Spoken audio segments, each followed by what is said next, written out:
when you're diagnosed, you're not an expert in the beginning. And I got to believe it's a little overwhelming with all the choices, all the decisions you have to make.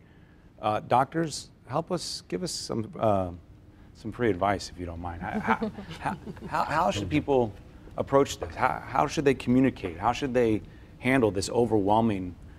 First you got the emotional aspect of it, and then you got so much that you just physically got to decide. How do you help people through all that? I think the first thing you do is you have to be cognizant of never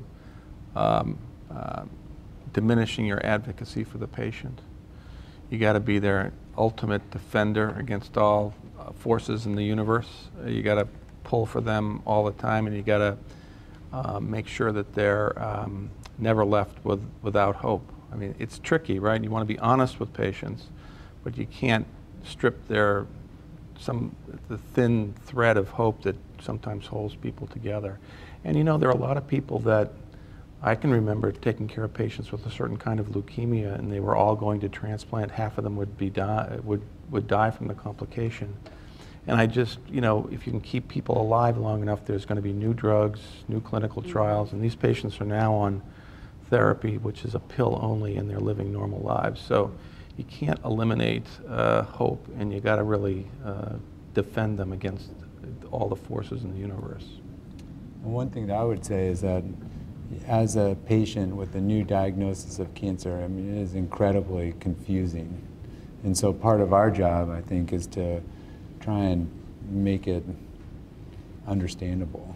And you know, you can't go to the internet and look up breast cancer and get any kind of meaningful insight into what it means for an individual patient. And I think that's, you know, one of our job is to steer patients towards people who can explain what's going on so that they can kind of understand just at the most basic level what's going on. Because there are so many cancer survivors, you hear different things from so many different people. Everybody wants to be helpful, but sometimes our job is just to explain at the most basic level what's going on. Anything, Bev, you would say to just someone who's, these guys can be intimidating. It's hard to, is there a right way to ask questions, or do you need a partner to be there with you to help take notes? I don't know. I always recommend to take a friend or your husband, your wife, your mom, whoever, and take a notebook with your questions and write down your answers, because you will not remember most of what you hear, because when you're in there and you want to ask all your questions, it's very overwhelming, it's very scary. And I also tell people to always make sure that you never suffer in silence. Be honest and open with your doctor, especially when you're going through things like chemotherapy. The doctors treat the majority of symptoms that the majority of people face, but you might have a symptom that could be easily treated, but your doctor doesn't know unless you tell them. So be your own advocate when you're talking to your doctor. I'm not Instagramming, I'm looking at Twitter questions via Twitter. This is from Brendan. He goes, _B Gates via Twitter. Is there any STL research going into viral cures for cancer? Yeah, so. Yes, okay. So that, what does that even mean? Well, I think there can be two types of viral therapy for cancer. One is using viral vectors as a vaccine platform. And so what does that even mean? No. Well, we found that you can use viruses to stimulate the immune system. And this comes back to something that Dr. DiPersio was saying earlier, is that we now know that you can harness the immune system to treat cancer, and one of the ways to do that is through the use of viral vectors. And then the second way that we're using viruses to attack cancer is through the use of viral therapy or virotherapy. And that the virus actually infects the cancer and kills the cancer. Does that mean you're not doing radiation? You're not doing chemo? Mm-hmm.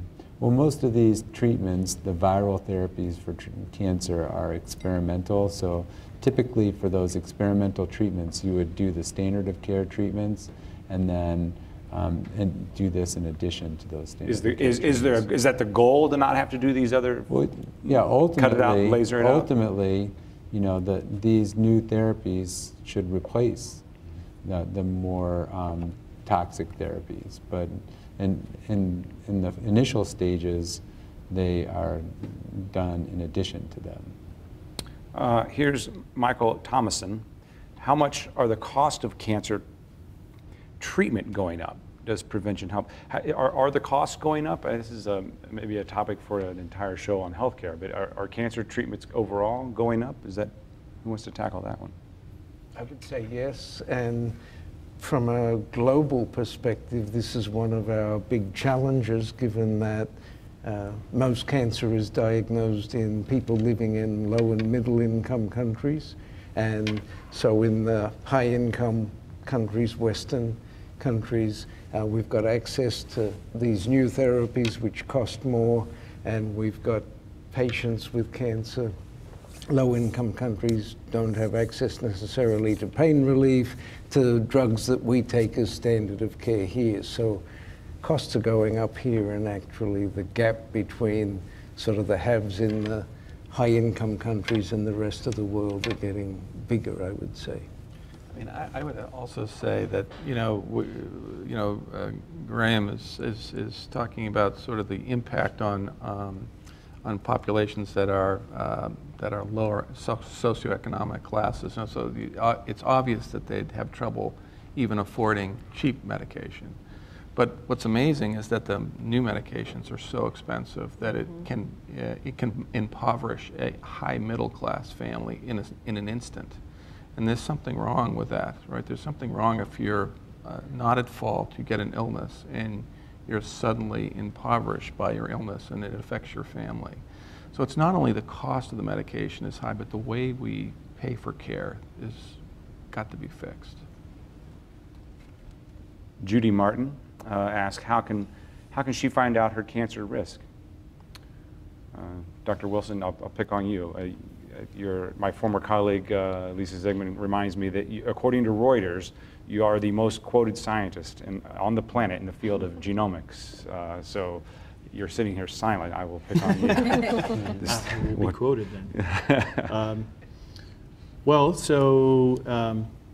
Can anyone be, are we mapping people in a preventative way now? Or not yet, because we don't necessarily know everything to look for. So we know, it's a great conversation about BRCA1, BRCA2 mutations. It's something that we've learned through many years of research.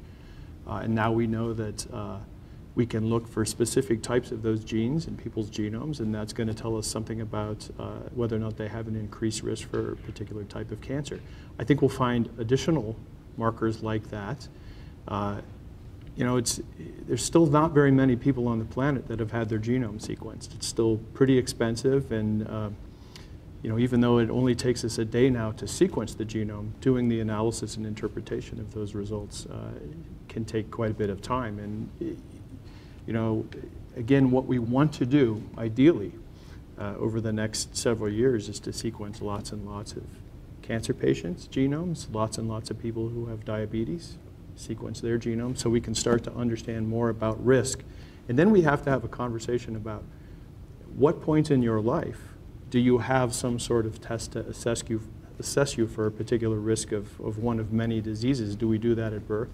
Do we do that when someone is quite young and their pediatrician then gets that information? How do the pediatricians start to make sense of this type of information? So there's a lot of work to be done. It's an incredibly promising area, and we've got to figure out all of these questions.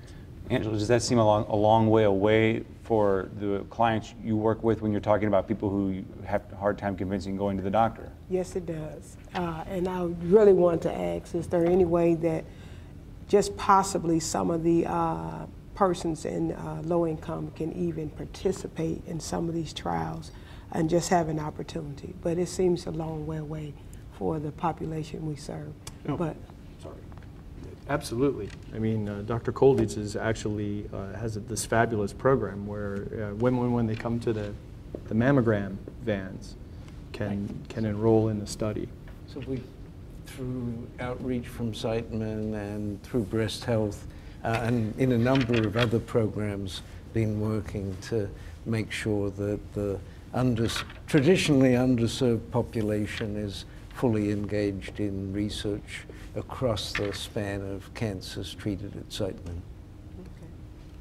I asked the second table, I'll ask the gentleman from the first table, is this a scary conversation, or is this an optimistic and exciting conversation?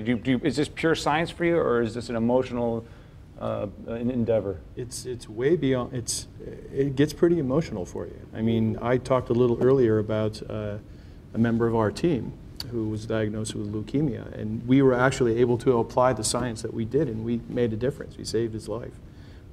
You can't, you know, have something like that happen and not get a much deeper feeling for the kind of work that you're doing. Every time that you have a story like that, is it applied to others, or back to the idea that this is so individualized, do you start from square one with every case? Doctors as well. Well, yes and no. I mean, quite often, John will come to us with a particular case and say, this is what we know, this is what we've tried. If we could sequence this patient's genome, or if we could look at these particular genes, it might really help us kind of figure out where to go next. And in some cases, that's gone very well. And we have, you know, pretty exciting stories to tell. In other cases, we're kind of left scratching our heads. Square one every time, or is it building all the time? Well, I think one thing I would like to address is that it is very personal for us, and I think part of the reason why we're all here tonight is because cancer resonates with all of us, and we all have loved ones who've been touched by cancer, and we all assume a responsibility. We become patient advocates, so every patient that we're treating, you know, we give so that we can try to cure them of their cancer. So it resonates, I think, for all of us, and so the science is really exciting. It's a fantastic time to be studying cancer biology, but it resonates on a personal level with all of us. Stop, hold.